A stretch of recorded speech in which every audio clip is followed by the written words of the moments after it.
Well, everybody, greetings from Kansas City, Missouri. We're outside Arrowhead Stadium this morning, where in a couple days the Buffalo Bills have a chance to punch their ticket to a Super Bowl for the first time in a long, long time. Plenty of Bills fans will be making the trip down to Kansas City, and a whole lot more watching back in Buffalo. But for one family back home, this weekend is a win-win. Say hello to Demone Harris. He's a Buffalo native, and this is his second season on the Kansas City Chiefs roster. He grew up in Buffalo, and Harris played college football at UB. After a really strong collegiate career, Harris signed as an undrafted free agent with Tampa Bay. After a stop in Baltimore, he then signed with the Chiefs, and on Sunday, he'll watch his current team take on his hometown team. So yeah, you could say his family is thrilled. It's a blast. Like, we were so happy when we watched the Bills won against the Ravens. So it was just like, it was an incredible feeling. Dorian watched Demone win a Super Bowl with the Chiefs last year. Nothing will top that, but this weekend will be pretty special for the Harris family, regardless of the outcome.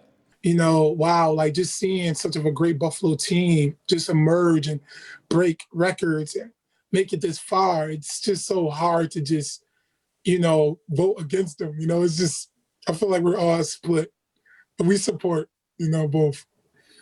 So once again, that age-old adage rings true. There truly always is a Buffalo connection. And I know the big question is whether or not Patrick Mahomes is going to play this weekend on Sunday.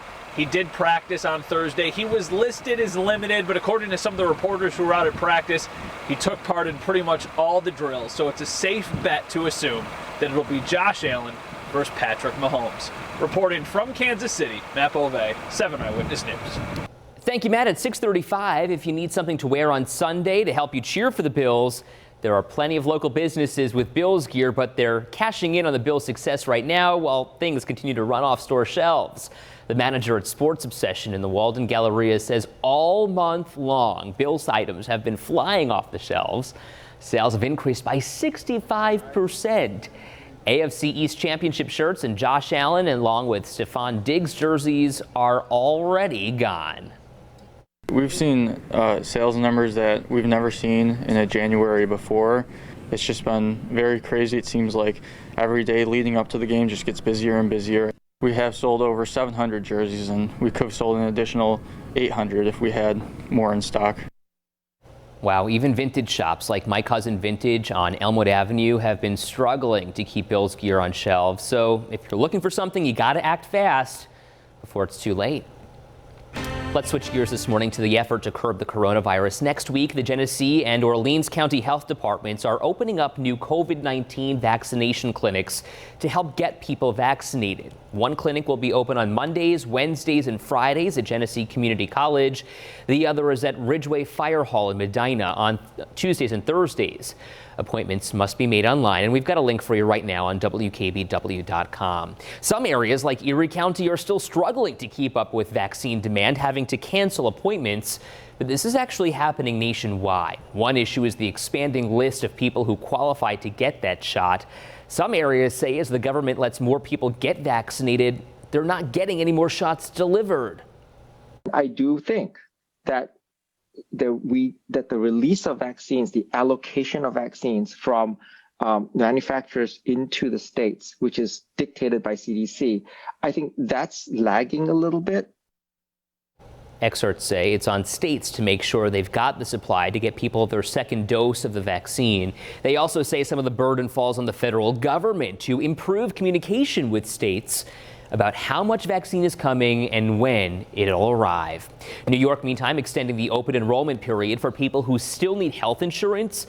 The enrollment period for anyone applying for coverage through the state's health marketplace has been extended until the end of March. You can also still apply directly through insurance providers.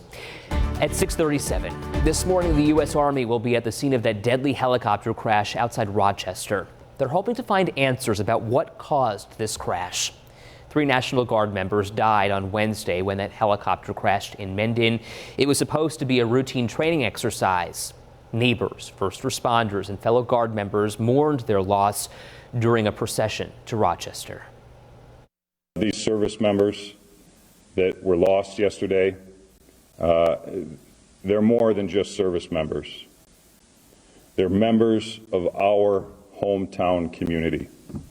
They live amongst us, they work amongst us, and they perform duties and professional responsibilities that a lot of people choose not to do. Names of the Guard members have not been released, but we're hoping to learn more about the cause as the search continues today. Still ahead here for you this morning on 7 Eyewitness News, the price you could pay for just warming up your car. I think the last thing anybody wants is for their car to be stolen because they left it running unattended. The new call aimed at giving drivers a bit of a break in Buffalo. Then fighting the fees the plan local leaders have to help protect restaurants from extra charges. Aaron? Let's take a look at that Bills-Chiefs forecast in Kansas City. You'll find temperatures in the upper 30s for the game with mostly cloudy skies. You can't rule out a passing rain shower. Winds will be out of the northeast at around 5 to 10 miles per hour, so winds will not impact the game on Sunday. Well, we are all getting hyped for the game on Sunday. Here's the Buffalo Hearing and Speech Center getting ready. You see that Alan Diggs 2020 poster in the background. I love it. We'd love to see your pictures as well. You can use the hashtag FanFeed on Instagram, Facebook, and Twitter. We'll see your picture and then post it and share it for everyone else to see. It's 6:39. You're watching 7 Eyewitness News on a Friday. 6:42, welcome back. Developing this morning, there's a new proposal that would end fines that some say add insult to injury. Right now, if you start your car before work and leave it running and your car is stolen, you can be slapped with a fine of up to $238. But now there's a push in Buffalo to use discretion when ticketing car owners in these thefts. Who can afford the cars that have the car starters and who's manually igniting their cars? You know, so you have thousands of people living in poverty in the city of Buffalo manually starting their cars. It stands to reason that that's the segment of the population whose cars were being stolen, just because they can't afford the luxury of a car starter. In the third week of December alone, 32 cars were stolen citywide because they were either running in the driveway or the keys were left inside. Coming up here on 7 Eyewitness News, we're helping you manage the pressure of this pandemic, looking at the pros and cons of meditation. We're going to win, definitely. Isn't she adorable? We're introducing you to a longtime Bills fan who's sharing her game day ritual that will guarantee a Buffalo win. But first, at 6:43, some breakfast for your brain.